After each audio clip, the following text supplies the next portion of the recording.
Dans cette vidéo, je vais vous expliquer ce qu'est la fiabilité des réseaux.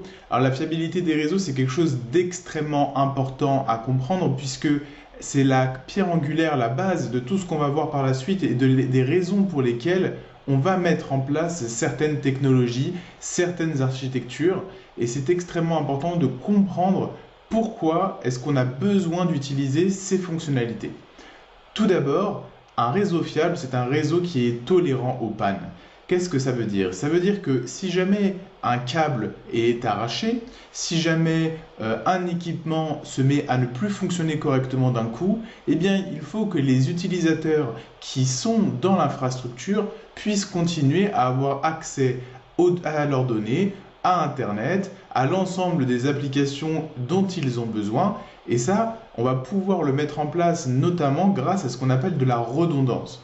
Alors la redondance, c'est le fait de doubler un petit peu les équipements. Par exemple, au lieu de n'avoir qu'un seul routeur pour sortir du réseau local, eh bien, on va pouvoir en mettre deux. Comme ça, si le premier tombe, le deuxième pourra prendre le relais.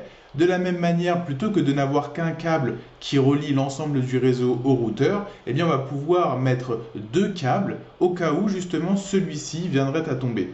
Alors attention, il ne faut pas non plus aller dans l'excès, l'idée c'est pas de tout doubler tout le temps, mais au moins les éléments importants, les éléments critiques de notre infrastructure sont importants à doubler, notamment les routeurs. Dans un deuxième point, la fiabilité des réseaux, elle est notamment assurée par sa capacité d'évolutivité, c'est-à-dire que si jamais un jour on décide de rajouter de nouveaux utilisateurs ou carrément de rajouter un nouveau réseau à notre infrastructure existante, eh bien il faut pouvoir le faire sans avoir besoin de dégrader le service qui est déjà fourni aux utilisateurs actuels du réseau.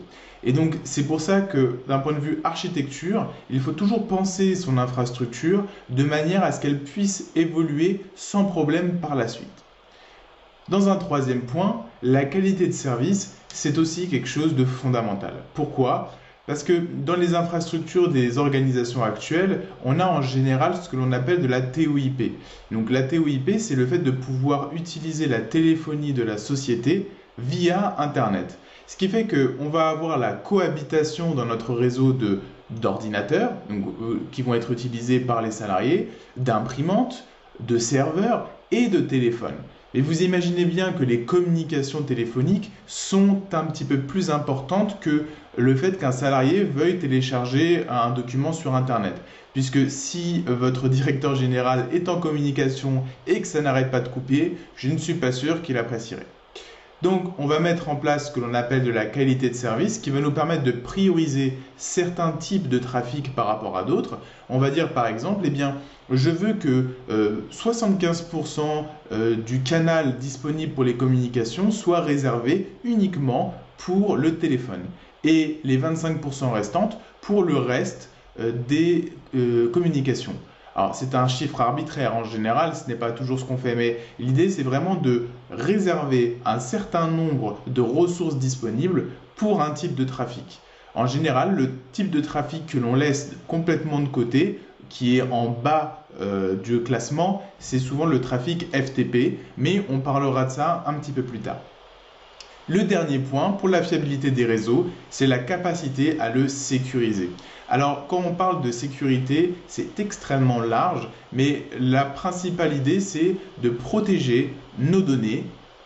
Par exemple, ça peut être même des manipulations malencontreuses, c'est-à-dire vous n'avez pas fait exprès, vous avez supprimé un document important, eh bien on doit pouvoir le récupérer.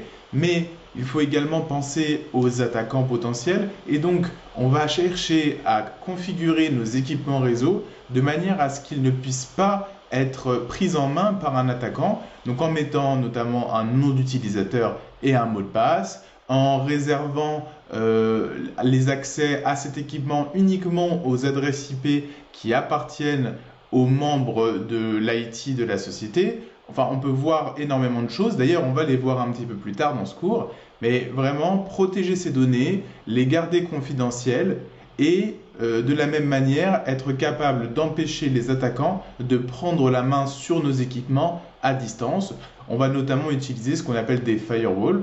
qui sont des pare-feux, qui vont nous permettre de protéger notre réseau des attaques frontales, mais il y a d'autres types d'attaques qu'on verra ensemble un petit peu plus tard, notamment des attaques qui se passent depuis l'intérieur du réseau, auquel cas le pare-feu ne va pas forcément pouvoir nous permettre d'éviter ces attaques.